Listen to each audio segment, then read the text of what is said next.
నెల్లూరులో వైఎస్ జగన్ పర్యటనపై పోలీసులు ఆంక్షలు విధించడాన్ని తప్పుపట్టారు వైసీపీ నేత భూమన కరుణాకర్ రెడ్డి. జగన్ పర్యటనను అడ్డుకోవటం ప్రజాహితమైన చర్య కాదన్నారు. మొన్న బంగారుపాళ్యం, ఇప్పుడు నెల్లూరు పరామర్శను ఆంక్షల పేరుతో ఆటంకం సృష్టించే ప్రయత్నం చేస్తున్నారని ఆరోపించారు. జగన్ పర్యటనకు జన సమీకరణ చేయాల్సిన అవసరం లేదని, జనం భారీ ఎత్తున తరలివస్తారని, జనం రాకతో వైసీపీకి సంబంధం లేదన్నారు భూమన.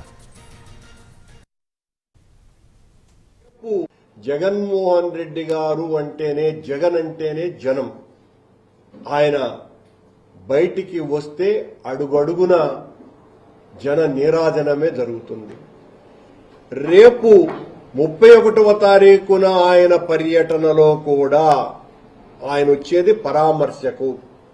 అది పర్యటన అనే కార్యక్రమంగా కంటే ఆ పరామర్శకు వస్తున్న సందర్భంలో మా పార్టీ ఏ రకంగానూ జన సమీకరణ చెయ్యదు. మేము జన సమీకరణే చెయ్యదలుచుకుంటే దాని స్థాయి వేరే రకంగా ఉంటుంది. మీరు 10 మంది కూడా రాకూడదు, ఆయన వెనకల 3 కూడా ఉండకూడదు అని మీరు మా పార్టీ నాయకులను బెదిరించేటట్టుగా మీరు తాకీదులు ఇచ్చినంత మాత్రాన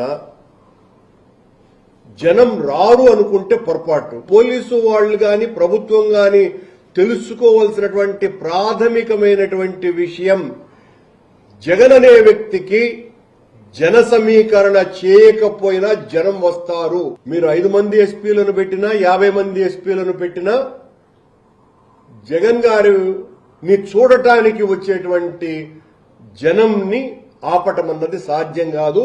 అది మా పార్టీకి సంబంధించినటువంటి విషయం కూడా కాదు. నిజం చెప్పాలంటే జగన్మోహన్ రెడ్డి గారు అంటేనే, జగన్ అంటేనే జనం.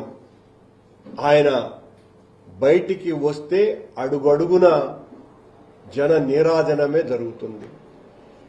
రేపు 31వ తారీఖున ఆయన పర్యటనలో కూడా ఆయన వచ్చేది పరామర్శకు. అది పర్యటన అనే కార్యక్రమంగా కంటే ఆ పరామర్శకు వస్తున్న సందర్భంలో మా పార్టీ ఏ రకంగానూ జన సమీకరణ చెయ్యదు. మేము జన సమీకరణే చెయ్యదలుచుకుంటే దాని